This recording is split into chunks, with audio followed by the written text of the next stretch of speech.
కూడా చాలా మంచిది. ఇప్పుడైతే మన తయారీ విధానం చూసేద్దామండి. ఒక కొబ్బరికాయ తీసుకొని దాన్ని ఇలా చిన్న ముక్కలుగా కట్ చేసుకొని మిక్సీ జార్‌లో వేసి కొద్దిగా వాటర్ వేసి మిక్సీ పట్టుకోవాలండి. అలాగే స్టవ్ మీద ఒక గిన్నెతో ఒక గ్లాసున్నర వాటర్ తీసుకొని వేడి చేసుకోవాలి.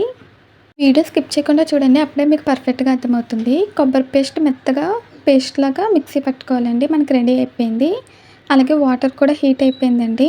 స్టవ్ ఆఫ్ చేసి ఆ వాటర్‌లో మనం తయారు చేసుకున్న కొబ్బరి పేస్ట్ వేసేసి కాసేపు అలా వదిలేయాలండి.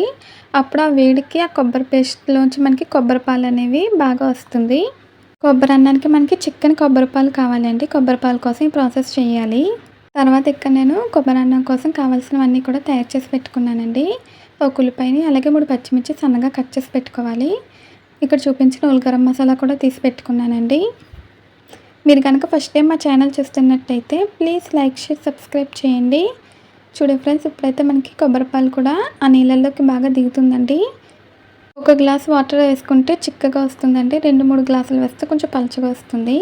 కొబ్బరి అన్నానికి కొబ్బరి పేస్ట్ ఎక్కువ తీసుకుంటే కొబ్బరి ఫ్లేవర్ ఎక్కువగా తెలిసి టేస్ట్ చాలా బాగుంటుందండి. అలాగే ఇక్కడ నేను మామూలు రైస్‌తో చేస్తున్నాను. ఒక గ్లాస్ రైస్ తీసుకున్నానండి. దాన్ని వాటర్ వేసి వాష్ చేసి 3 సార్లు తగినంత వాటర్ వేసి నానబెట్టాను. ఒక అరగంట ముందు కడిగి నానబెట్టుకోవాలండి. బాస్మతి రైస్‌తో కూడా చేసుకోవచ్చు. ఇప్పుడైతే తయారీ విధానం చూసేద్దాము. ప్యాన్ పెట్టి ఆయిల్ వేసి చూపించిన హోల్ గరం మసాలా వేసుకొని వేయించాలి. తర్వాత అందులోకి సన్నగా కట్ చేసి పెట్టుకున్న ఉల్లిపాయ ముక్కలు, పచ్చిమిర్చి కూడా వేసుకొని ఒకసారి కలుపుకొని ఫ్రై చేసుకోవాలండి. ఉల్లిపాయలు అయితే ఫ్రై అవుతూ ఉంటుంది. ఈలోపు నేను ఇక్కడ కొబ్బరి పేస్ట్‌లోంచి కొబ్బరి పాలను అయితే వడకడుతున్నానండి. ఇలా తీసుకొని ఇలా వడకట్టి కొబ్బరి పాలు మాత్రమే మనం తీసుకోవాలి. ఉల్లిపాయలు కూడా మనకు ఆల్మోస్ట్ ఫ్రై అయిపోయినాయండి. ఇప్పుడు ఇందులోకి తగినంత అల్లం వెల్లుల్లి పేస్ట్ వేసుకొని పచ్చివాసన పోయేంత వరకు ఫ్రై చేసుకోవాలి. అల్లం వెల్లుల్లి పేస్ట్ ఎక్కువగా పట్టదండి. హాఫ్ స్పూన్ వేసుకుంటే సరిపోతుంది ఒక గ్లాస్ రైస్‌కి. ఇప్పుడైతే మనకు అల్లం పేస్ట్ కూడా ఫ్రై అయిపోయిందండి. తర్వాత ఇందులో రుచికి సరిపడా ఉప్పు, అలాగే కొద్దిగా గరం మసాలా పొడి వేసుకొని ఒక నిమిషం పాటు వేయించాలి. తర్వాత ఇందులోకి మనం తీసి పెట్టుకున్న కొబ్బరి పాలు వేసుకోవాలండి. ఒక గ్లాస్ రైస్‌కి 2 గ్లాసుల వాటర్ వేసుకుంటే సరిపోతుంది. వాటర్ అంటే ఇక్కడ మనం కొబ్బరి పాలు వేసుకుంటాము కొబ్బరి అన్నం కాబట్టి.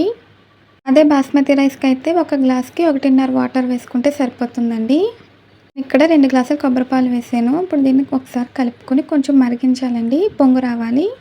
చూడండి ఫ్రెండ్స్, పొంగు వచ్చింది. మనకి పైన అంతా క్రీమీ టెక్స్చర్ వచ్చిందండి. కొబ్బరి అన్నం చాలా బాగుంటుంది. ఒకసారి ట్రై చేయండి. దీనికి వెజ్ కాంబినేషన్ ఏమో ఆలు కుర్మా సూపర్గా ఉంటుందండి. నాన్ వెజ్‌కి అయితే చికెన్ కర్రీ ఇంకా అదిరిపోతుంది.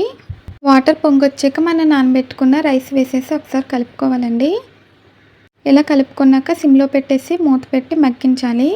సిమ్‌లో పెట్టి ఒక 30 నిమిషాల పాటు ఉడికించుకుంటే మనకి సరిపోతుందండి. మీరు కావాలంటే ఇది ప్రెషర్ కుక్కర్‌లో కూడా చేసుకోవచ్చు. ప్రెషర్ కుక్కర్‌లో అయితే 3 విజిల్లు వేయించుకుంటే సరిపోతుందండి.